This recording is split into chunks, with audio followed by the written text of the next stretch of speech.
We did it! We're live. Welcome back to the show.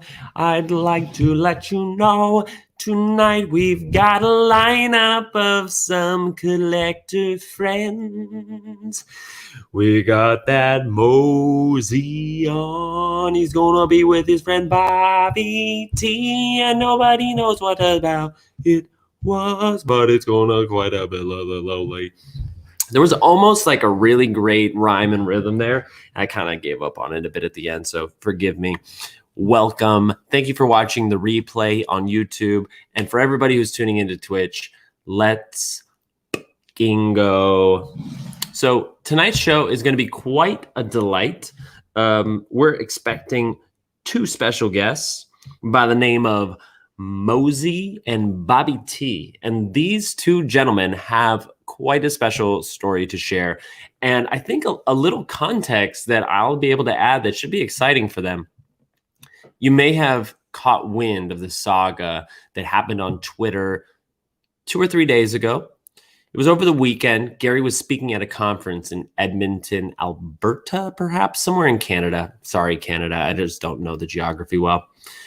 He was speaking at this conference, and as he left the hotel, he decided to leave a doodle on one of those simple hotel notepads, but not just any doodle, a doodle of what looks like a mouse, perhaps the Mojo mouse, but in a different orientation, and signed it.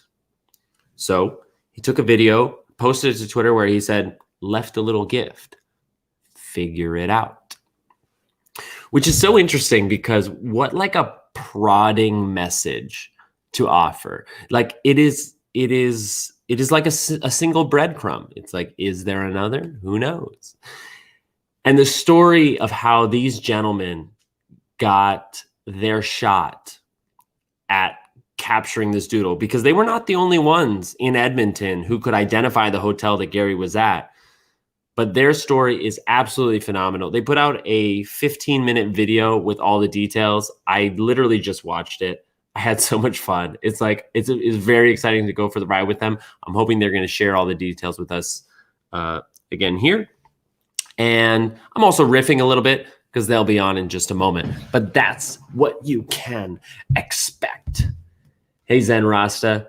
Good to see you, my friend. This is going to be fun. Like, I'm pretty excited about this one because the other thing that's happening with this interview happening on this channel at this time is the maturation, the maturing of this Twitch channel following VFriends News. Like, it does not get more niche as this, with two guys going on a scavenger hunt to try and find a Gary V doodle that's left in a random hotel in Edmonton. Like, this doesn't matter to anybody else but you and this community. And I think it's really, really cool. And I can't wait for you to see and hear how they were or were not successful. I don't want to give away the ending. You know, like, we've got a whole story to tell, so let's not give it away. Also, what's going on with, let me go this way. What's going on with my black bars? I'm pretty sure I set my aspect ratio the other day. There's always something to improve, always something to technically maintain, and that is what it is. So they'll be with us any moment. This whole interview will be on the podcast tomorrow. As soon as we're done, I'm just going to quickly chop it up. Should be pretty simple and fun for people to have in the morning. As for, just continuing to riff, as for VFriends events and news, I actually didn't check what Gary said. I did put out 3 podcasts last night about, firstly, the daily events from October 18th, followed by the breakdown of the new VFriends Discord. So Corso was announced as the Discord manager, and they revealed several new channels. Content Corner got a whole makeover. There's leveling systems now. There's a bot commands where you can track your level, rank, VFriends stats, gas, and a scam alert channel, as well as a VFriends marketplace. So, yeah, I just got a message from somebody, and it was like, I'm excited for a chat tonight. And I was like, what chat? But in my for some reason, I saw it on my computer. It didn't show the contact, but it did on my phone. And I'm like, oh yeah. Okay. Anyway, the third podcast was about the leveling. So I broke it down into the daily news, the Discord updates, and then the leveling system and what to expect. If you missed it, VFriends now has leveling. There is a mystery surprise at level 100. The surprise is not a VFriend token. By all means, have as much fun as you want, grinding away, have authentic, valuable conversations within the Discord server. It's brought a lot of, fun, excitement to the server. There were a couple of days where it was like really wild, people grinding. Now it's sort of calming down a bit. But it will take a year or more. It will take most people multiple years to reach level 100. No tells yet whether the surprise gift at 100, or it's not even a gift, whether the surprise at 100 is repeatable, or if it's like the first one to get there gets it. My suspicion is that it will not be a one redemption type of thing. It might be like a Discord privilege, may even be like a forum to share your thing. I could see that actually being like a big value offer that Gary and the team cooked up. They're like, if you spend so much time in the Discord, we're talking chatting over a year or more, that if you reach level 100, you can do like a kind of voice channel Q&A. You can do like a forum around your thing. Maybe they have to vet it a little bit or something.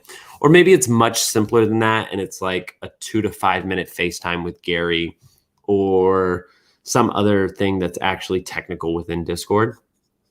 Maybe you just get access to a secret channel and you get put into like the 100 club, and you're there all alone until somebody joins you. But that like Gary may, over the years, after say 5-10 years, if people have had time, I mean, imagine the leveling system would evolve by then, but as people have had some time to get up there, he does like a special Q&A just for the 100 club. But what I recommend, especially if you're not a token holder, is shoot for level 15. 15 is where you're able to post links in the Plug Your Socials channel, where otherwise you can see the channel. You can type there. I believe you can type there, but you can't post links, direct links to your Twitter, your Instagram, your TikTok, whatever. And if you're a VFriends holder and you have claimed your role, you're still able to do that. But if you're not, you have to hit level 15. And that's like a very practical goal, because it's not going to take you so long. Maybe take you a month, could take you a week if you were really go get them. And people sift through that channel. Also, the hidden gem in the VFriends Discord right now is the intros channel. Tech restarted, no problem.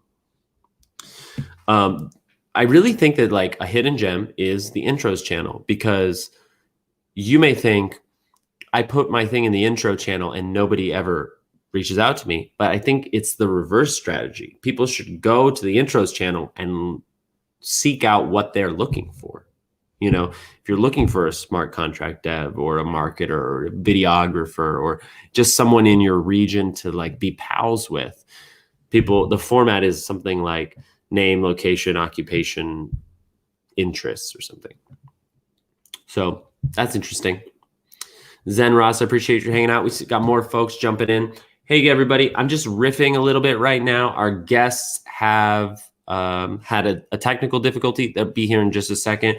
We're going to speak to It's Mosey and Bobby T, who went on a scavenger hunt to find this Gary V 1-of-1, maybe Mojo Mouse signed Doodle, which was left at, I think, the Fairmont Hotel in Edmonton last Saturday. They went on that scavenger hunt, and we're going to hear all about it. And I'm hoping to like dive deeper into who they are. I was chatting with them a bit. They seem like a really cool cinematographer, live editor duo. Maybe I should take this moment to like stalk them a little bit. The word stalking is like not really useful. to research, if you will. I see that they just did a gig in LA, which is very cool for what they're up to. See some giveaway retweets. Interesting. Be friends. What about Bobby T? Oh no, he didn't come up. That's okay. How is everybody doing? Zen, I appreciate you. Imagine this. I'm doing a load of laundry before I go out for strike duty from midnight to 6 a.m. And you just dropped so much free game. I can't wait to step my game up in the VFriends Discord. That's awesome, Zen. I'm glad you appreciate it. You know, I've had a lot of time to kind of reflect on who am I? And I mean that in like a really lighthearted way, but the absurdity of what I've been spending my time doing is not lost on me. And I think I'm just having so much fun with it because of a few reasons. Number one, the community is very welcoming and generous and kind, and not to mention has a ton of expertise. Like there are dozens of people, if not hundreds of people in the community who are very freely like offering their knowledge or willing to help. And, you know, I think if I was in a place where like I needed a mentor more, or I was looking for an opportunity, I could totally find it in VFriends. Number two, my extrovert heart was like totally contracted by May of this year with all of the pandemic quarantine. Like I feel very blessed. I had a relatively smooth quarantine. I got to be with my partner and one of my, if not my favorite mentor and teacher. And we got to quarantine together for a few months. And then I moved in with my partner. We got a dog, we got engaged, we moved into a new apartment. You know, there was a lot of struggle, definitely a lot of tribulations dealing with the news and the fear and the dramas and the protests. And gosh, it was such a year. But even though I was good, I didn't even realize how much my extrovert had like really missed interacting with people. And now this is like a really great forum that also integrates a lot of my special skills, my specialty skills, which is a myriad of things, you know, improvisation, play, attention, empathy, patience. You know, it may sound weird to say that patience and empathy is like a direct skill, but like in terms of relating to people, it's something that's like been really battle hardened through street performing. So anyway, I see that our guests have just come backstage. I think are you set? Do you need a minute? I'm just riffing. You need a minute. So yeah, it was kind of a perfect cocktail, you know, in that way.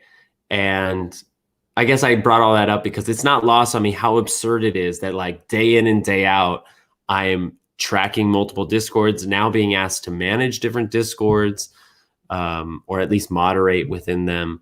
And the way that we are kind of on the edge of our seat, waiting for updates, like analyzing every little tweet and every little hint that Gary drops, and that I wouldn't say I'm at the center of it, but like I'm orbiting this whole community, is really quite ridiculous. Like, I don't know that there are other words, but it is ridiculous. And I'm having a lot of fun doing it. And for Bobby who's listening and Mosey, I was just explaining how this is I'm so looking forward to this interview because it's one of the most niche news events. And this is literally the perfect show for it because we've been streaming on Twitch for a few months. We literally have the VFriends tag. I should say I'm not affiliated with VFriends, nor am I endorsed. I'm not an employee. I don't speak for VFriends. They're aware of this channel. They support my effort to generate content and educate people about VFriends and NFTs. And they have, you know, open claim to take the VFriends Twitch tag when they have staff available to support content creation here.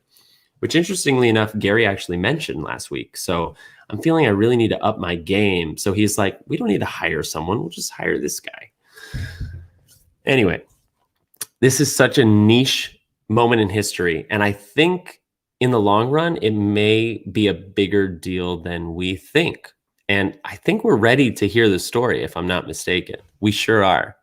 So I'm going to bring on Mosey and Bobby T. We're going to zoom out a bit. What's up, guys? Hey, what's up? Thanks for having us. Hey, what's going on? Thank you, Jeremy, for having us.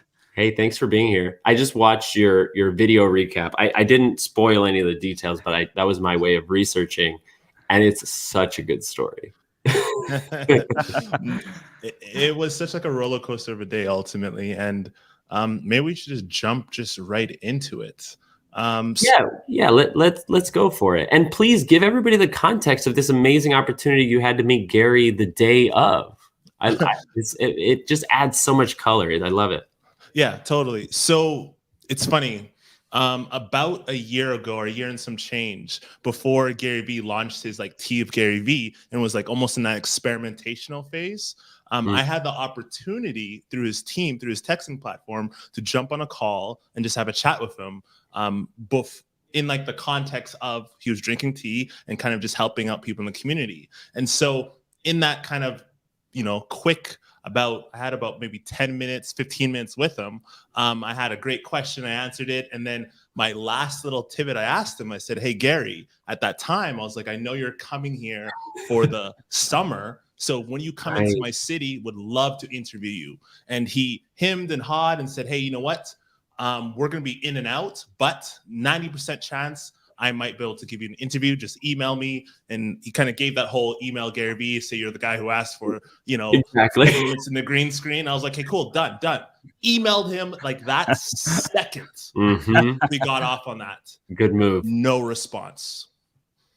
None. No response at all. And so because that was in the midst of COVID, because let's be honest, there was so much issues and challenges happening across the world, happening in my life. I just kind of took it what it is. And I said, when that day comes, I'm going to hit him up. And so now I don't want to fast forward. overshadow 18 months personal development, following Gary and like figuring yourself out as you like after quarantine and all. Like, please share as much as possible. Yeah. So fast forward now. Again, because of COVID, he kept on pushing back his dates. And so I hit him up one more time where he was supposed to come just before the summer, and then the event pushed back again. So I said, okay, cool. I'm not gonna hit this guy up. He's too busy. Life's too crazy. It came to the day of the event now. So it was this month, last week. It's Saturday, right? Or Friday? It was Thursday. Thursday, yeah. It's Thursday. Yeah. October, 15? 15, I believe. 15th. Yeah, yes. yeah. Rock on. So I'm deciding to myself, I'm sitting here, I'm thinking to myself, 14. Do I'd feel stupid not to hit him up one last time. So quickly what I did is I decided to send him actually another email. But on top of that, I thought since he's always monitoring the Twitter feeds, he's monitoring sort of the local community, I got on Facebook, I cut up a video clip of him just kind of stating he'll give me that at bat, that one chance. And then I sent it and I said, everyone, could you please, amongst my community, tag him and allow, and like, let's see if we can kind of get his attention in order, hopefully, for myself to interview him and get that 10 minutes in the green room. Did it that morning, and then suddenly I got this email in the middle of the day saying like, hey, Gary will give you the 10 minutes. And I was just floored. I was like, holy cow, this is crazy. I can't believe all these people in my local community actually came through. Mosey was tagging him and tagging the whole Gary team to be friends. Like he went above and beyond, which I respect and love. Yeah, I was like, be friends. I was like, beyond Gary Vee. So then once I got that booked, I had a great opportunity where I hit up Mo and I was like, hey, Mo, I got this wicked opportunity to interview Gary Vee. And then me and him were going back and forth to see if it was possible, if I could also get himself and his brother in to kind of document and film sort of this process. And I'm sure, Mo, when I hit you up, I was like pretty pumped. Oh, yeah. Like when Bobby called, like literally first thing I did in the morning, wake up, see the post. Bobby didn't even tell me anything. I was just like tagging people. I was like, man, tagging. because you know it's so quick, and you have to be like super like When supportive it's of all. serendipity, right? Like 100%. he lives for that. Like, 100%. mhm. And 100%. you know, Bobby, like, you know, really, really good friend. You know, he's pretty much like a homie here. So you know, we go way back. So it was, and he's honestly one of the best community people in the city. So if there's Hell yeah. anyone else that needed to meet Gary, it was Bobby. And then I just wanted to do my part and help out, and also extend my creativity, because you know I'm a filmmaker here, and I want to be like, hey, I'll be your D-Rock. I'll show up. I'll film your interaction. But unfortunately, the story how it happened is that we were live streaming. My brother and I, we have a production company. We were live streaming, and around 4:30 p.m. our local time, Bobby's like, "Man, I tried, couldn't get you guys in." And Mhm, then from mhm. there, it was like, all good. You know, hopefully everything works out, and then I go home. Yeah. I guess this is kind of where the story that kind of like shifts towards you know, Bobby's focusing on the interview, and then this is where my story starts with the doodle. And Yeah. you see the Twitter post. Yeah. And then before that, one thing that Mo kind of said to me that day, which I took to light, is we have a mutual friend who had an opportunity to also meet Gary Vee, but due to just call it shifting of times and periods, Mo's like, yo, don't play around with his time. If he says be there for 5:15 or 5:10, be there for 5:10 or 5:15, because obviously he's busy and he works life by the minute. So I like was killing and trying to drop things and make things move quick to make sure I didn't lose that opportunity to connect. That's right. I remember that now. D-Rock. Yeah, I remember that now, because I know friends of mine had an opportunity to meet him in New York, and they literally had a small window, and it was like, if you're not there, you missed it. And I told Bobby, I'm like, listen, I don't care what you have going on. At 5 p.m., you show up. Just show up and be there. And by the way, we apologize for not showing up on time for this show. We just had a technical issue of trying to set it up. That's why we're in separate rooms. But anyways, I'm not Gary Vee. I don't manage my life. I wish you know what? I managed my life by the minute. I need to hire somebody for that. That's not my skill set. Totally. So then tell us about it. So like, how did it go? It was awesome. It was super dope. Had 10 minutes with him. He was super chill, which was weird because I was expecting that kind of, let's be blunt, that Gary Vee, high energy, high octave, but he was just calm, low key, and we just had a great conversation. That 10 minutes felt like 10 seconds, went by fast. However, it was just a great moment for me to get some insights around his new book. Got some great insights around some recommendations where I was asking some questions about engaging the bigger community here in Canada, entrepreneurs and business owners. And it was just, it was just sort of what I needed. It was like a recharge self, being extroverted, to hear firsthand some of his anecdotes, his stories, and also to just learn from him, which was really dope. Dig deeper for me. Like, you're in the room, like, because we all eat this shit up. You know, for real. Like, so Gary's not beyond reproach, but like, even like little facial movements, this community will be like, he was trying to tell us something. Totally. So before, let me take a step back. So before I got a chance to go into the room, Gary was on the call doing something, and the person who first greeted me was actually D-Rock. And it was funny. I've seen this man so many times, obviously through Gary Vee's ecosystems, the videos and stuff like that. And he was just, call it just genuinely nice. And I can't really put my finger on what was it, but from the way he greeted, through he introduced himself as if, of course, you might not know me, so let me introduce myself. And it was just really cool where he said, oh, yeah, just give me 10 minutes. And then he like started prepping me almost. He asked me like, hey, do you have everything? Is everything cool? Do you need anything? And he was also willing, if I didn't have the right gear to do this like quick little podcast, he was going to film it. Do you need me to document? Like, what do you need? And I was like, oh, I'm cool. I got some stuff. I'll get my stuff all prepped and ready. And so he was just totally like genuine, if that makes sense, and nice and kind, was supportive. As soon as we got into the room, Gary Vee just immediately came to greet. Again, introduced himself, which was weird because you are, but still was, I guess, humble enough to still introduce himself. And then as soon as we kind of walked, the room was kind of set up where there was this 2 couches, 1 little lamp, I put down my camera and tripod. I was masked up. And I asked him like, "Hey, is it cool for his interview? Can I take a mask?" And he's like, "Oh, thank you for asking. Yeah, of course it's cool. Take it off." As soon as we like kind of sat down, I had his attention. Like he was just genuinely looking and was interested to hear and learn. I told him, I was like, holy shit, like my voice was like almost like cracking and rattling of like where to go. But then I got comfortable real quick. The room was just like kind of right. And then immediately, again, as I started diving into the questions, my first question was around his book. Because I was curious about it. I heard him talked about it. And to be honest, I wanted to be like one of the first people to kind of interview a little bit, touching on to his 12 and a half. Of course, I dropped that. I picked up 36 copies. So it was like 3 NFTs or whatever he's launching. And then he was just like, okay, cool, smart. And then we just dove into it where he started going into details about his book and kind of those opportunities. And the last question, which I took as like a kind of selfish play around sort of my unique community that's really engulfed around the Black community. I kind of dove about how there's so many opportunities, there's so much things happening here in Canada for sort of Black entrepreneurs. And I kind of said to him, based on your book and the magical ingredients that you kind of make a great entrepreneur, what would you recommend? And he loved that conversation. He acknowledged, he's like, hey, like great question. And I was just like, oh, was it a good question? And then he just dove into the answer, like, and he dove deep. And we went over time by 2 minutes because he just wanted to clarify and make sure he brought some value around that answer. And it was just, it felt like that. Yeah.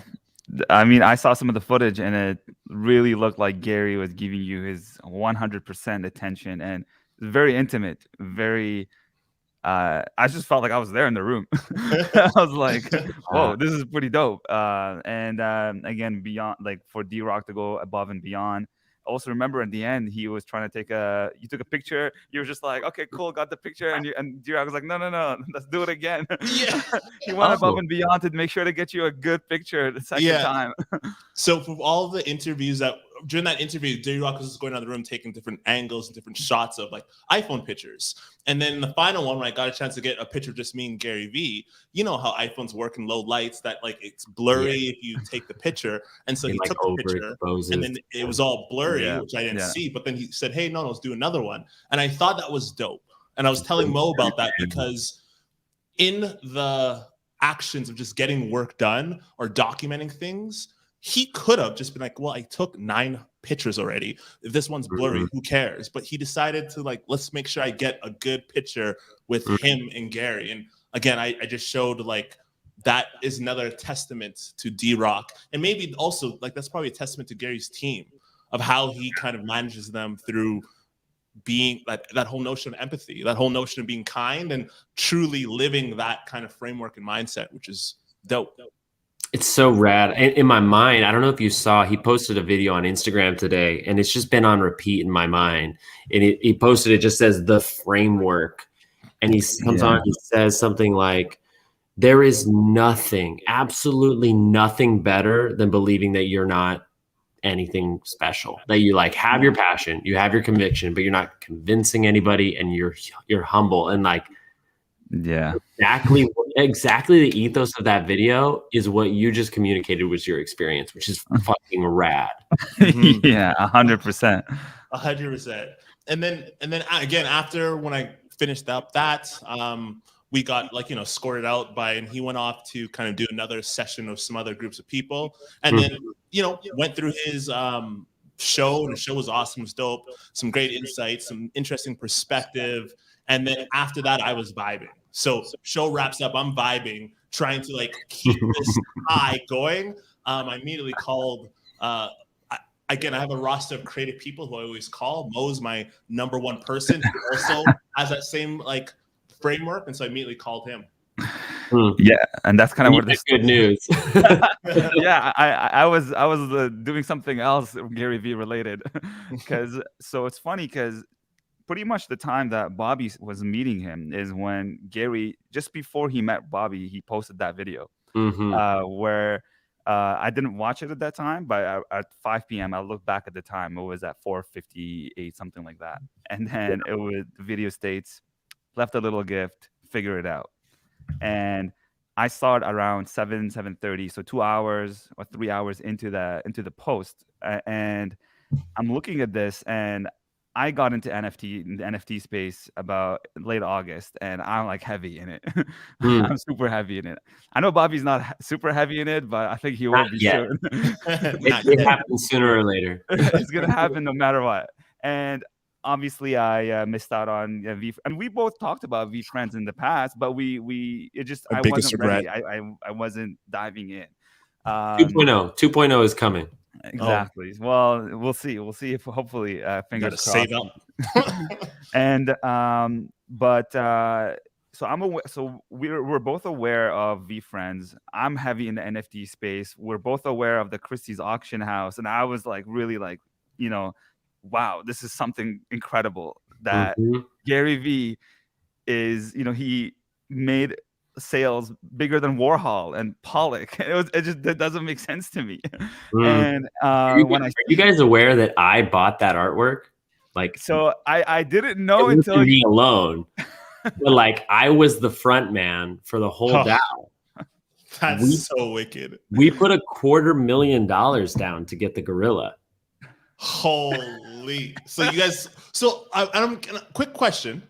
Yeah. Where is it? And like who hold, when you do that? Like, where do you house it? It's a good question. It's a great question, and actually nobody's heard it yet except for the DAO. Right now, it's at Christie's. They have like a free, Vault, whatever the word. They're holding on to it for now. Right. Okay. We are going to ship it to a tax-free state and sales tax-free, so we don't have to pay 10% on New York State, 9.8% tax on the whole transaction. And then it goes to like, excuse me. We're debating between two locations. There's PWCC, which is like very prominent and famous for storing PSA graded collectibles. And then there's Delaware Freeport, which is in Delaware and stores art. It's just like temperature controlled, like fully insured. So it'll go there until we can figure out like a museum or some kind of thing to have it displayed. Oh, that's so wicked. Damn. That is so wicked. You're telling me, man. Yeah. Out of curiosity, like how many people in the DAO? Is that confidential? Or? Maybe it should be confidential. It's 286. Wow. Wow. Wow. I mean, congrats, first of all. Big congrats for you guys. Thank you. Technically, there are less than 99 people in the DAO because we don't want to legally be considered a mutual fund. But there are 286 shareholders. Have to be careful about our language now. Well, I mean, we're doing it the right way. It's like we tried to like establish a C corp before the auction so that we could bid on behalf of the DAO. But not only was that impossible, like literally, it's never been done before. That's incredible. You just like, if you're trying to shotgun a C corp like that, you're going to make mistakes. And we were like, instead, we'll just trust me. Because, and just have faith around that. No, that's dope. I think that's so awesome that now there's an opportunity to approach great moments in time like this with that framework, because that's such a great strategy. Or then it's kind of out of reach. And exactly, like no individual in that group. Well, actually, there are two individuals in that group who planned on bidding anyway, but for the far majority. Right. Have no access to that height of asset without the people power. And so like it's also illustrating that whole thing about the blockchain. 100%. Yeah. And that fractionalization, I think it's called, of like now potential assets and different things. Like that's going to be such a wicked play when it starts to bottom line ramp up or just come to fruition. Yeah. Anyway, back to you guys. Let's backtrack to this story. So I see this post 2 hours, 3 hours into it. And I'm like, there is no way that Gary just posted a doodle that literally 2 weeks ago, I wasn't even sure if it was a V Friends doodle. I had no idea what it was. I was just like, left a gift, figure it out. And I was like, there must be, people swarming the hotel because there's only one Fairmont hotel in the city. Mm. So it wasn't like a secret. Like people would know where this hotel is. And I kind of just took a screenshot and just went on my way. I was like, you know what? I'll think about checking it out later. Yeah. And then fast forward. Yeah. So I'm driving home So from after the event finishes around like 10, correct? Something like the event is 9:30? basically like 9:30. 9:30, yeah, that's right. And then like again, I'm vibing and I'm just having a conversation about how dope this event was, how the interview was. And while I'm driving home, I live downtown, where this hotel is, and I'm telling him like, yeah, I'm going home. I'm so tired. This is dope, but it was a long day. And this is where it Mo's triggered me. I was like, wait. I was like, Bobby, please do me a favor. Please do me a favor. You live like literally 5 minutes away from the hotel. Please just show up to the front desk and just ask for something that, even if they said no, or you're crazy, or you're stupid, just it's all good. Like at least you tried. Just go show up. And at first, Bobby was like, man, I just want to go home. I'm tired. I'm like, no, you don't understand. This could be something really. Like we still don't know what the hell we did. We just know I just had to convince Bobby to go do it, and bless his heart, he and more than that, like I did not want to do it. Like I think to give everyone context, like the Fairmont Hotel Mac in our city is like the premium hotel that whenever there's celebrities, guests, who's, that's where they go. And of course, this hotel has a certain status, has a certain protocol. I've been there for drinks. I've been there many times. I don't want to go there right now as, let's be honest, a fanboy to be like, hey, can you let me in, or can you get this thing in this person's room? It sounds straight up creepy. It sounds like, who are you? What are you doing here? Absolutely. And so I'm like, hearing this, and Moses going off, and he's going off about, hey, but this is like his other Doodle, and I'm like, hey, I this is dope, and he sends me a screenshot, and I'm like, yeah, that would be cool, but it's probably gone. Like, by the time it's gone, right? So he's chirping. chirping. I said, okay, cool, I will go. So he's still talking, and I'm driving, and I'm like, do I take a left or go home or go right to go to this place? I'm like, let me just go check it out. Oh, yeah, I was going to stay on that phone the whole time, man. I pulled up to the parking lot and I'm like, Mo, I'm here. I'll talk to you in a bit.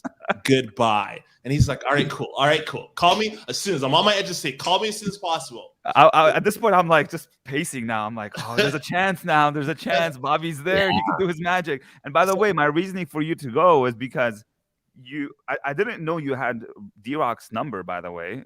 Obviously, he played an amazing role to unlock the story. I just knew that you had a picture with Gary, and I was like, just show them the picture. Just show them proof that you were there with him. Right. And then it'll be kind of cool. Like, I'm just trying to like MacGyver my way through this thing to be like, yo, just unlock the key, and then you'll be able to get it. Yeah. Interesting.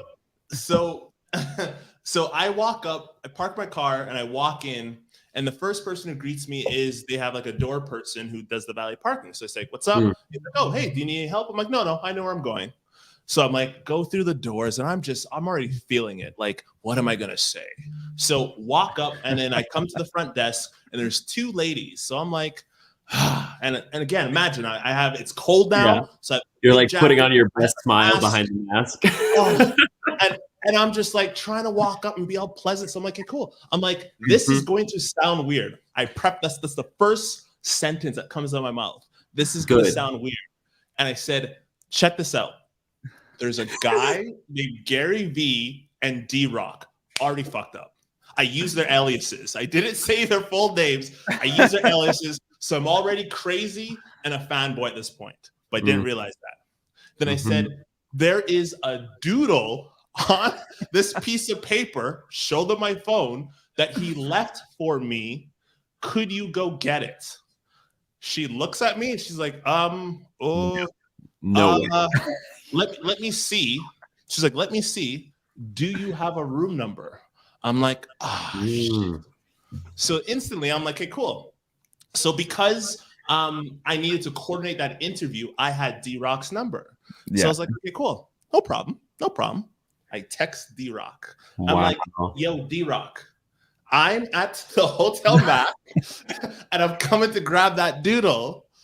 Could you tell me the room number that you and Gary were staying at? And he's like, dope, all good. Hey, you know what? Yeah, take it. Gary says, grab it. Here's our room number. So he gives me the room number. I said, I'm like feeling good. I'm like, woo, here's the room number. Say, I got a man inside now. Oh, I like I got the people who like this is the evidence I need. So I say the room number. When she hears it, she looks it up. She's like, okay. And I'm stoked at this part. I'm starting to like vibe a little bit. Then she says, okay, cool. I cannot let you go in this room because they're still checked in this room. But D-Rock and Gary, right after the event, bounced to go to the airport. So I said to her, no, they're already gone to the airport. I'm texting them right now. And she says, nope, I need a phone call confirmation. Right there, I was like, oh, there's one thing to text someone to help them out, but a phone call? Like, both these men are busy. They're tired. They've had long days. Like, that is such a hard ask. So I'm like, oh, D-Rock, they require a phone confirmation about this. Could you please give them a call? Here's their direct line to the person I'm talking to. D-Rock says, no problem, but give me a minute. So I'm like, okay. I grab a seat on this couch that's there. You chill. And it feels like maybe 4 minutes have passed. Felt like a lifetime. And that's when you sent me the screenshot. Yeah. So I sent a screenshot to Mo because I know Mo's anticipation. Saying that, like, hey, here's like you can have it, but here's like the phone call. So I gave that to Mo, and I'm just waiting. I still remember that. I got that text, and I was just literally, I got up and I was like, no way, this is happening. There's no way. All right, keep going. So then after that, I finally get a text message back from D-Rock saying like I'm on hold. I'm like, oh my gosh, what's going on? Like I gave you the direct line, so I immediately talked to them. I'm like, hey, can I have the direct line? Because he's saying that he's on hold. And then immediately someone said, okay, cool, let me check the phone in the back. And then this other girl's in the back. While she's in the back talking to D-Rock, the other kind of individual comes to me and says, hey, we can't just let you in the room. And I was like, no, I don't want to go in the room. One of you go to the room to go grab the items. I don't need to go in there. I don't want to go in there. Mm-hmm. So then she finally comes back after talking to D-Rock and says, hey, got the information, got everything. I'm going to go upstairs and grab it. Whew. My heart's like pumping like this now. Oh, I'm like, okay. This is happening. All right. Let's start pacing. Houston ready to lift off. About like 5 minutes, I hear the person who's working who's still at the front door, gets a radio and says, I can't find it. I can't find this doodle. I've checked the desk. I checked the inside of the desk. Where is it? I can't find it. I'm like, oh, someone beat me to it. Just choked. So she says, can you confirm where it is? So once again, I pull my phone. D-Rock. I'm like, yo, D-Rock, do you know where this thing is? He's like, I don't know. It's at the desk. It's at the same place where we left it. I was like, cool, thanks. Respect. Thank you for all the help. I don't think I got this. Then, again, I'm showing them the picture. And in the picture, there's on the icon, there's something that's called like the gold desk. I don't know what this gold desk is, but the gold desk. So she radios is like, hey, did you check the gold desk? And she's like, okay, I'm going to go check the gold desk. I was like, what? They're still up? The gold desk. What is the gold desk? So then she goes to the gold desk. She's like, okay, got it. And I hear her say, okay, I got it. I was just like, what? And then I'm still, I'm not trying to get my hopes up because maybe it's like a, I don't know, crumpled piece of paper. So I'm not trying to get my hopes up. Then she comes out the elevator and she's just flaring this thing around. And I'm just like, and then she hands it to me. She's like, here you go. And I said, oh, thank you. Thank you so much. And then I grabbed it. I thanked the other lady. And then I was out. As soon as I do that, I sent a quick text message to D-Rock and say, hey, got it. Thank you so much. Bless. This is crazy. And then I gave Mo a call. Yeah, he FaceTimed me, like didn't say anything. Just lifted the turtle off my face. I was just out of my seat. I was like, no fucking way, man. I literally just drove. I literally left my house, came straight downtown, just gave Bobby a big hug. Yeah. Yeah. So that was the ordeal. And we started breaking things down, which just made that event and story just crazy. Like, if it wasn't for me having D-Rock's number, I would not have able to got the room number. If it Right. That's what I was just thinking. I was like, you were the only person who could have actually pulled this off. That's exactly what I told Bobby. Like, if I went by myself, like, I saw it. I could have went earlier. I would have been rejected. I would have been like, give me this number. I'm like, no idea. So it literally just had to be you. If Bobby never called me after the show, I wouldn't have remembered to tell him. That is literally the, like, you are now the Doodle. You're one with the Doodle. It's not really clear, but I think it's a doodle of the Mojo mouse. So you got the mojo, man. The mojo, man. I like that, the Mojo mouse. I need to clip this and just send it to Gary. Yo, is this the Mojo mouse? Like, absolutely.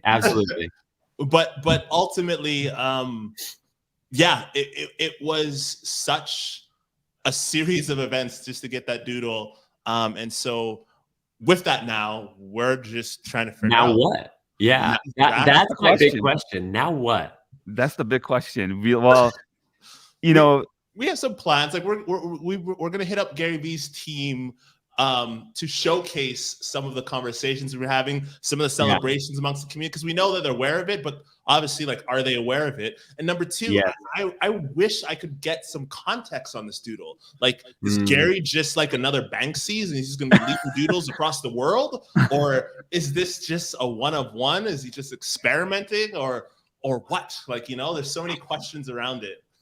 So, like, by all means, you should definitely, and I'm gonna share my screen so we can look at this doodle, because you own this right now. That's the doodle. So, like, obviously, I don't speak for Gary. I've never met the guy, but I have followed him really closely for the last few months, and this is what I can tell you.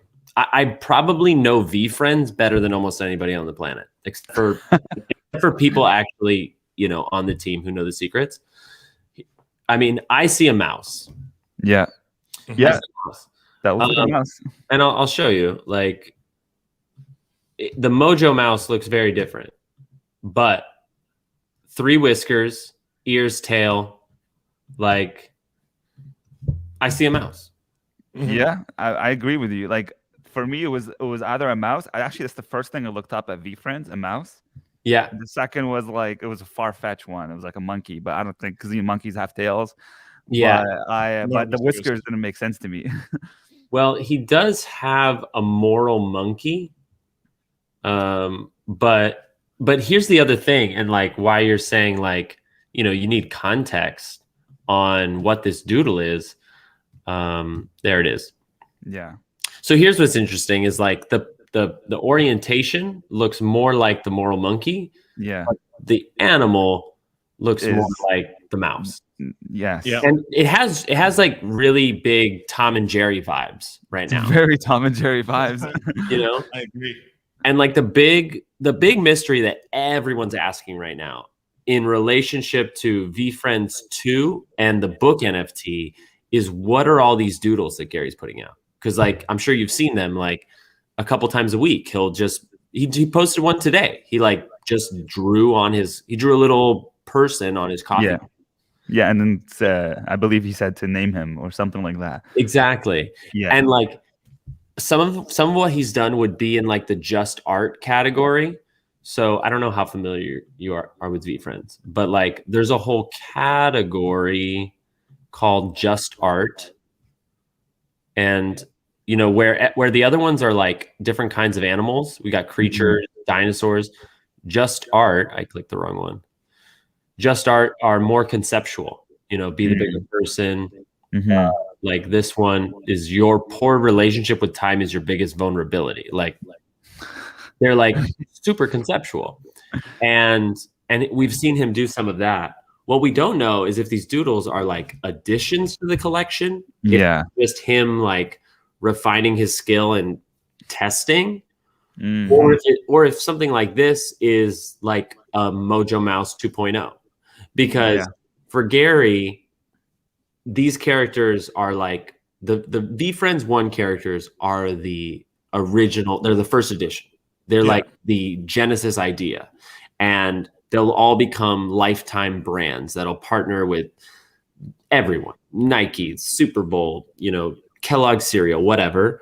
Like Mojo Mouse could partner with Kahlua, you know, Totally. or whatever. Yeah. And he could easily hire animators and illustrators to like orient the characters in whatever way he wants. We've seen some comics on his Instagram, but he's playing with his own orientations. And I really think that this is just him playing with the idea of a mouse, where he drew it in some like that kind of like dot shape, the pointed nose. Like it's easy to recognize this he, you know, he doesn't have the artistic skill to like make an anatomically correct mouse. This is what he drew. So that's my 2 cents on it. But and who you know knows? Who knows? What you said makes so much sense, because I can imagine like the Pokemon cards and collections and editions has heavily influenced him in reference to where he's taken it. And so that makes to me a lot of sense that this could be call it a version of that in terms of different style eyes on it. And then I remember I saw a tweet today stating that he just got out of like a 6-hour meeting around VFriends 2.0 and he's pumped for 2022. And so I'm curious, like all of that actually does make so much sense. So here's what's interesting. Do you want my unsolicited advice? Yes, of course. Would love it. I would recommend that you go to PSA and ask them to authenticate it, because I'm a moderator in the VFriends Discord. And when word got out that you got this, the one of the team leads in the Discord told us Gary is going to start doing this now, leaving doodles in places, which means that you got the first. The 1-of-1, baby. Okay. I think this is a big deal. I mean, I hope I don't lose my volunteer job over this, but like that's what they told us, that he's going to start doing this, which means that like he did this and it was fun enough for him that he likes the idea of the game, of the scavenger hunt, of the added effort to like, you put in effort to make this happen. Like he's a huge fan of that work. And secondly, they told us that the team is not going to do anything to authenticate it. That it's already signed. It is what it is. It's yours. You have it. Well, which is maybe that's why he said figure it out. Like I've already had mine on the Christie's. It's been PSA authenticated. You just need to do the steps.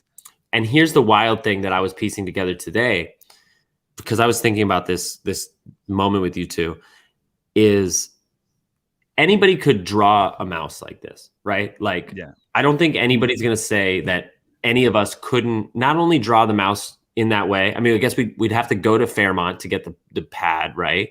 Yeah. But you could even like Photoshop it on, print it out, draw it. You can forge Gary's signature just fine.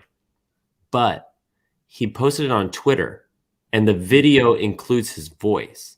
Like there's that weird provenance thing that happens where like it's not an NFT, but he almost put a digital version of it on wax. Like it's his Twitter profile, his voice saying, "I left this here.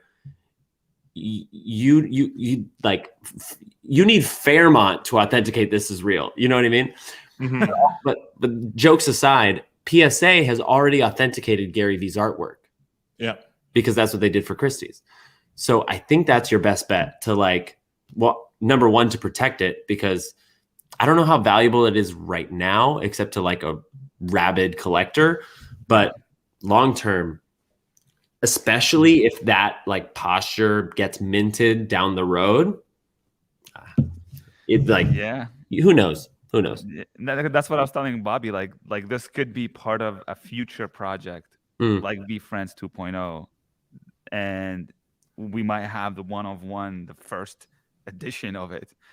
And you said a lot of gold things, my friend, and I completely, Jeremy. And you know what? It's funny. I was watching a podcast of Gary where he was stating that he called out that he pulled out his phone and he just said, hey, 30 minutes ago, someone just purchased one of my V friends for $80,000, which scared the shit out of him because he wants to make sure that people who are buying at that amount is still getting value. And so you're planting the seed in my head to say that bottom line, this will reach those levels because Gary is only putting value kind of into his V friends ecosystem because I mean, there's so many people who are transacting and collecting and creating around this system. And so he's not going to let that filter down or fizzle out. But if anything, he needs to keep driving that. And so I'm sure that's a number one priority that's always on his mind every day. And so if that's true, this is on his mind. This is part of that ecosystem. And this is why this is valuable. Yeah, a couple things come to mind. I mean, number one, it's a collectible. It's a physical collectible. And I mean, if you wanted to like try to liquidate it, if you wanted to make money on it, like it's your thing. You could make an NFT out of it and sell the NFT and then ship the doodle to whoever buys it. Or, you know, you could do any number, you could fractionalize it if you wanted to. But all that aside, like it's interesting. When Gary dropped VFriends, he said, wait to like, people were criticizing like, oh, Gary's just going to put all of his time into the VFriends community and everybody else who doesn't have money, this is like only for the rich. And everybody else who can't get into it is like not going to benefit from Gary V anymore. And he said something to the effect of, just wait till you see. Like I have, I think he called it like a counter execution. Like I'm going to make VFriends the biggest thing, the most valuable thing. I'm going to take care of my holders, but there's also going to be a counter execution for the community. And I think this might be part of it. That is so true. He's already trying to put VFriends out of business, so to speak, to take his concepts. That's interesting. That's really interesting. You're right. He says that all the time. He's putting himself out of business. Yeah. And so maybe this is that step of, hey, on top of, yes, what's going on in that ecosystem, in the real world, this collectibles, these physical, tangible stuff are going to be popping up here, there, and over there. So, and you know what? Besides the fact that I said like the team isn't going to send it to Gary for any further authentication, serendipity doesn't follow the rules. Like you have D-Rock's number.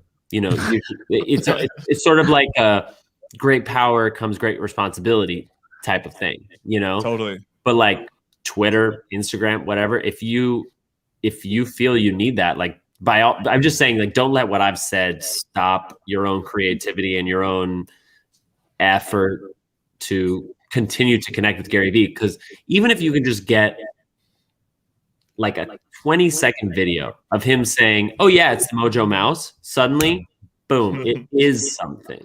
Right now, it's a Gary Vee doodle. But if there's any kind of like, if you're tweeting the picture and he's like, that's a good one of the mouse or whatever. Now you have like real validation of what it is. And it gives it like a sort of more of, at least more of a benchmark, because right now it's very in the ether. Yes. Totally. Okay. You're right. I think some of the points you mentioned, I think we're gonna definitely try to execute on them. I'll give you the video. You can watch it back. Yeah. Okay. And then because you gave us clarity on that North Star, which is, again, if he can, and as far as we know in his head, this thing does have a name and a framework. If we can get some insights around that, that will help push this that much more or solidify it that much more as we're kind of taking it down this process or this path around whatever is happening. So I dig it. That makes so much sense. You got the mojo, man. I think it's great. Mojo Mouse. Man, it's been a crazy story. And I can't wait to see the next steps. Hopefully the context gets better and bigger. Long-term game, I think, with this doodle. We'll see what happens. I feel like it's just starting. Yeah, exactly. It's just starting around it. Yeah, and it's a fun story to tell. You've got like a little bit of an anchor. You got a little piece of Gary.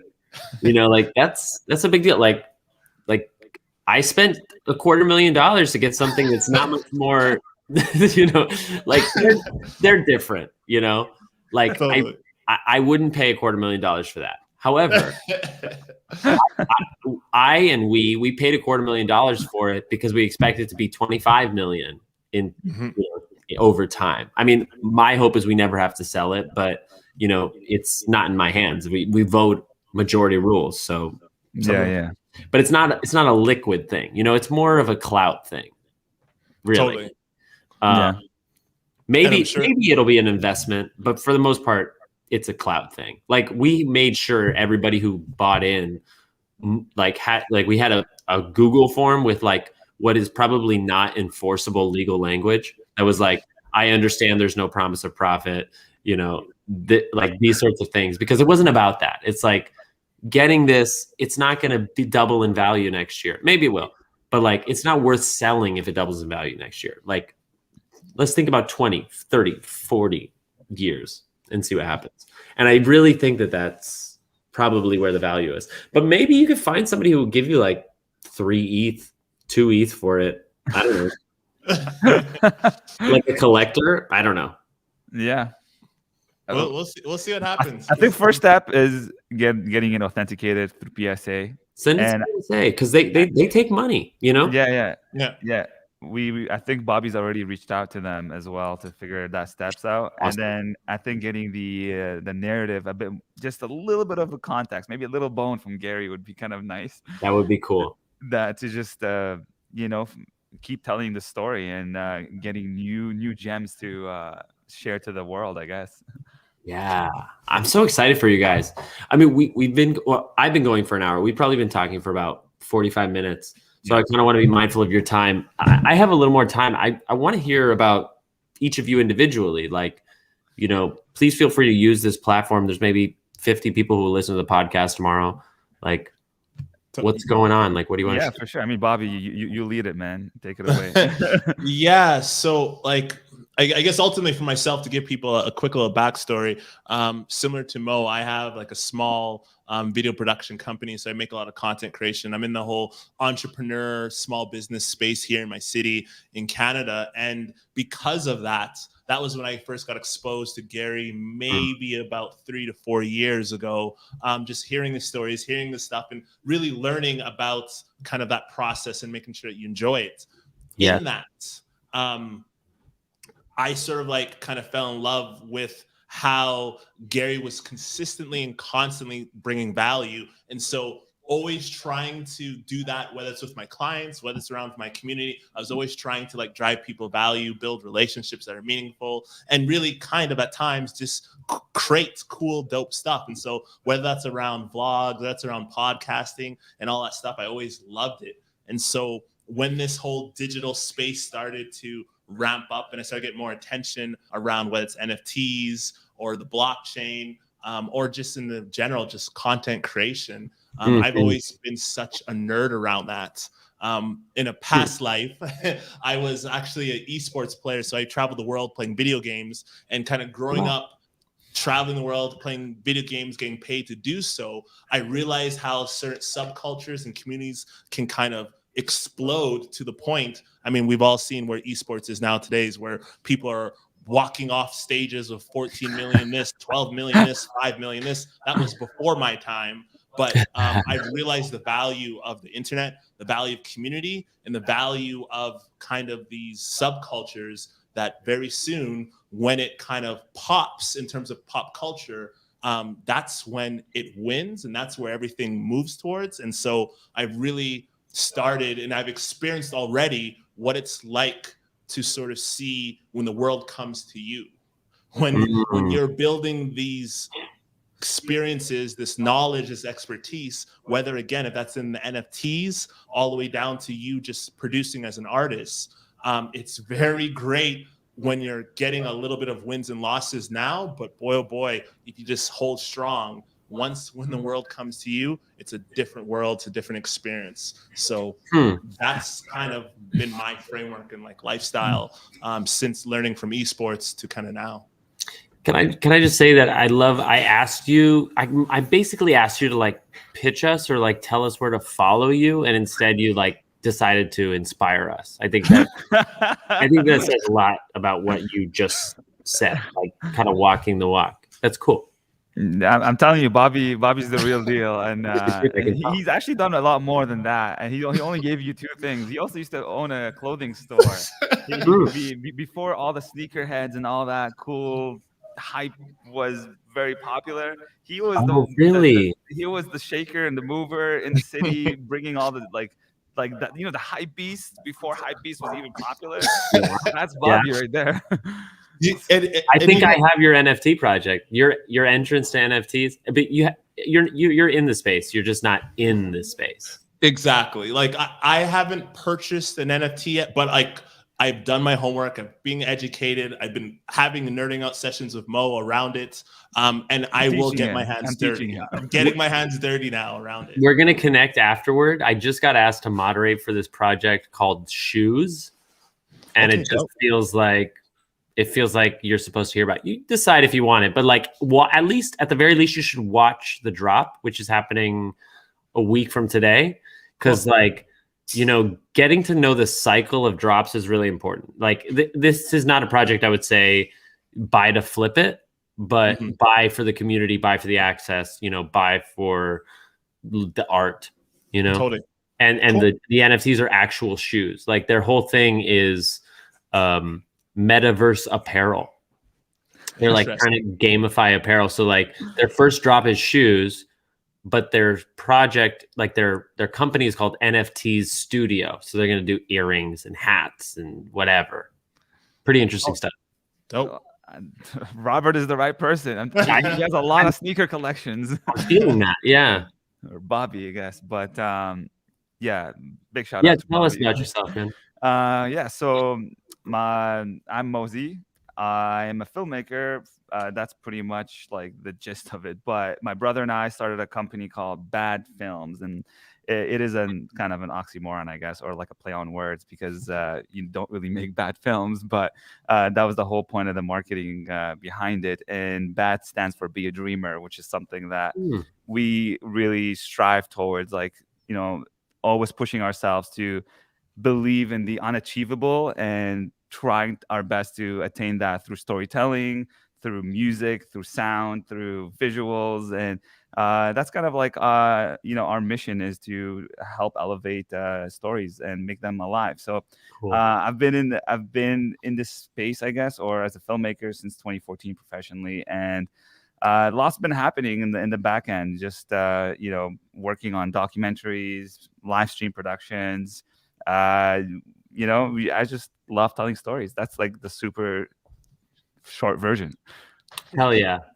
And it doesn't have to be super short, by the way. Like, go deeper. I mean, I think you guys know, like, I'm a storyteller as well, and I have mad respect for I think a lot of people, they see films and they're like, they take for granted how many moving pieces there are, how much editing goes into this, like how much it costs for gear, there's a lot. So, and just to add to that, because Mo, you should go deeper. Like, a lot of people don't understand, in my opinion, this current world that we live in, storytellers is like a superpower. It's like a trump card, because if you can get your story out, whether it's visually or through the words that you use or the way you tell your stories, like that can be, again, your trump card that puts you over someone else, that puts your project over someone else, and can be purposeful to show that emotion, show that energy, to show, again, that work. And I think watching Mo produce some really dope documentaries,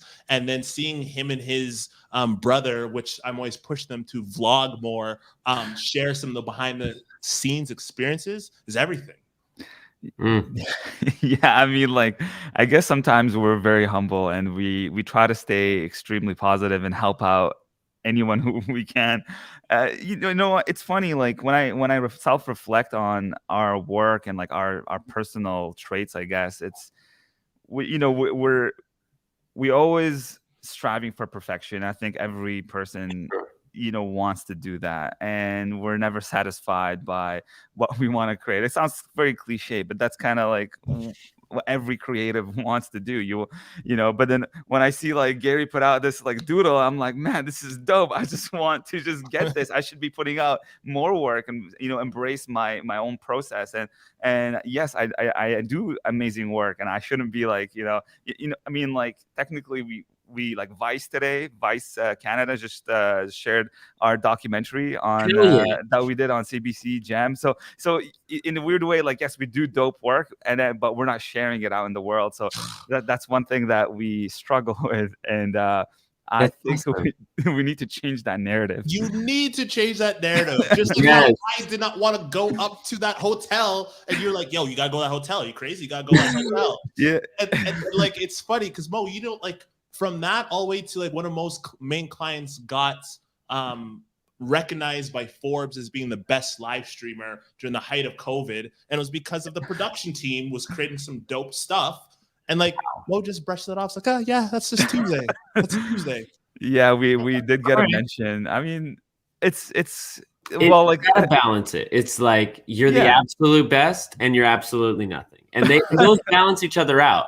But like, don't be in the middle and be like. No, you know what? Like, this past year has been very, I understand like COVID has been very unfortunate for a lot of people, but for us, actually it's been very positive, and we try to make it positive in the sense where we've discovered a new avenue and new ways to reinvent ourselves through live stream and more collaborations and obviously having those conversations with Bobby in the back end as well, because you need to have a circle of really amazing friends and like who can push you to always they check you to be like, yes, keep doing what you're doing, you need to be sharing more. We tell each other all the time we need to be sharing more, and then it's funny because we don't practice our own advice, but from like live stream, we've never done it before. All of a sudden we're like mentioned in Forbes to being like with the keynote speakers, like best virtual keynote speaker. And then, the documentary being on, our first documentary TV version on the CBC, which is like the Canadian broadcast television here in Canada. We're Canadian, by the way, for all you Americans out there. I don't think we mentioned that, but now you guys know. It was in Edmonton, right? Yeah. Yes. Alberta. Yeah. Oh, whoa, you got it. Yeah, Alberta. Yeah. I try to do my homework, Yeah. And and then like we've just been plugging away. I've just we're just kind of always trying to do the next best thing, like when it comes to absolutely. You got to embrace the mess, man. Yeah, and then that's exactly it. I have a friend. I don't know if he picked this up from a book or if he made it up, but he's a theater director. He's an older dude. He's like 52 or something, and he was all about perfection. Like he, it was like he's one of these like heavy script analysis directors, and I come from the complete other end. Like I'm a street performer, I'm a clown, I'm a puppeteer. It doesn't have to be right. Like my motto is always like I'm never prepared, I'm always ready. That sort of thing. But he came up with this thing. He said, I realized that my perfection was getting in my way, so I've decided that everything I do now is going to be perfection. I like that. I love it. It's like whatever it is, it's perfection.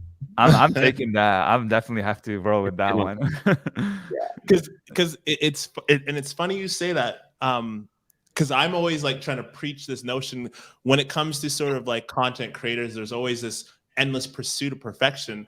And the night after we found that Doodle, we immediately kind of came to my studio to kind of film our little story and our chat and conversation. And then suddenly we were creating some clips to send around, and we were going down that rabbit hole of potentially like, oh, edit this or change that. And I was like telling Mo, no, who cares? Who cares? Let's just chop it up. Let's cut it all out. We have this window of time and just push it out there and see what happens. Yes. And you can always do both. You can always put out the sloppy and then come back and clean it up. Yeah, it's true. It's true. Well, I had to show up though. I had to show up. Bobby was like sleepy at that point. When I showed up, I was like, Bobby, you pumped? We're about to do the story right now. Let's go.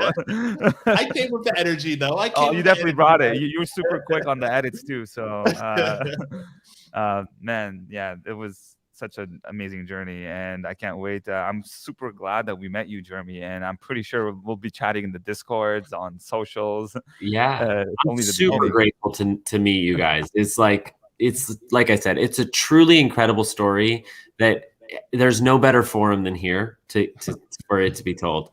Like I hope that this one goes viral for you guys. Like I hope Gary sees this, chop it up, do whatever. But your video was also dope. Like I don't mean to take away from it, but like this community gives a shit about this story. That's what I mean. 100%. And there's like, you know, it's kind of growing. Like we're like up to 5,000 people or something. So yo, that's huge. Day by day. Well, you know what's funny when you say about that is that, you know, first thing we're like talking about, like, oh, like we were focusing on the doodle, we need to get it authenticated, but then it was like we both agreed, like, no, it's the story that really matters the most here. Like it was the narrative. It was like that's why we wanted the first thing we wanted to do is record the story and put it out there and see what happens. And now we're connected. Like look at that. Like that's the community right there. Totally. And you know what? Instantly, as Mo said that, Jeremy, it's just now planting a seed that during this whole process, even to like the whole notion of setting it to get it sort of like authenticated and things like that, we're gonna share that too, just so that the next group, the next person, the next people who are likely going to find one or might find one can get sort of a understanding of, well, what do I do next? Yeah. that hit us. What do you do next? And what happens when a community forms for all the scavenger hunt winners? 100. You know, like I'm just happy that we can document it and film it and tell our stories. So like that's what I live for. So I'm super pumped. Dope. Well, I want to give you guys the last word and I'll do the outro. I think we pretty much nailed it all the way through. So what do you want to leave the folks at home with? You can kick us off first, Mo. I will say never give up on something you believe in and trust that inner voice, just like I did and had to convince Bobby to have to go get that doodle. That's what I want to leave you guys off of. I don't even care if you want to follow me on socials and all that. I don't want to plug anything. I just want to say believe in yourself. You are worthy and you can do the impossible. That's what Mo is going to say at your wedding. He's going to be like, I remember when I was talking to Bobby and I convinced him. 100%. And Mo was, I am married, so Mo was at my wedding, but he was at his wedding. Let's go. But that was a good sign. And you know what? I'll leave people off with like quickly two things. One, find yourself a Mo Z. And what I mean by that is find yourself someone who's your counterpart in your creative journey, your endeavors, so that you can bounce and just have those moments in time that you vibe with him or her. And number two, and this is like fundamental to like now talking some like Gary V logic, this world, this space, this ecosystem of NFTs, as it's just started in respect to, yes, it's years old, but I mean, it's not even close of reaching that pop culture. Right now is the time to kind of, I guess, get your hands dirty. And when the world moves to this community, it's going to truly be the explosion or sort of popularity of where it is. And so I'm such a fanatic that people who are in this community and system and ecosystem to just, it's all about the relationships. And I'm so happy, Jeremy, I have a chance to build a relationship with you and start this, because this is just starting and we have decades left ahead of us. Let's go. Preach. I say it all the time. Relationships will last longer than projects. Like Gary's always saying, like 99% of these projects will fail. We don't know which ones they'll be. You know, maybe every single one from 2021 makes it. You know, there's years for projects to come out, but the chances most of them won't be around in 10 years. But you guys, I think I can rely that you'll be around. I hope to God you are.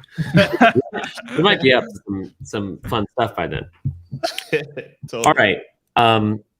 Clearly, we have two very humble gentlemen on the show tonight. I will be sure to get some kind of social link for everyone. Thank you so much for listening, watching, and appreciating this show, being a part of this community. As always, I'm your host, Jeremy, the Heart Trooper number 7. This has been the adventure of the mystery Gary Vaynerchuk 1 of 1 Doodle with Bobby T and Mo Z. And we'll see you tomorrow.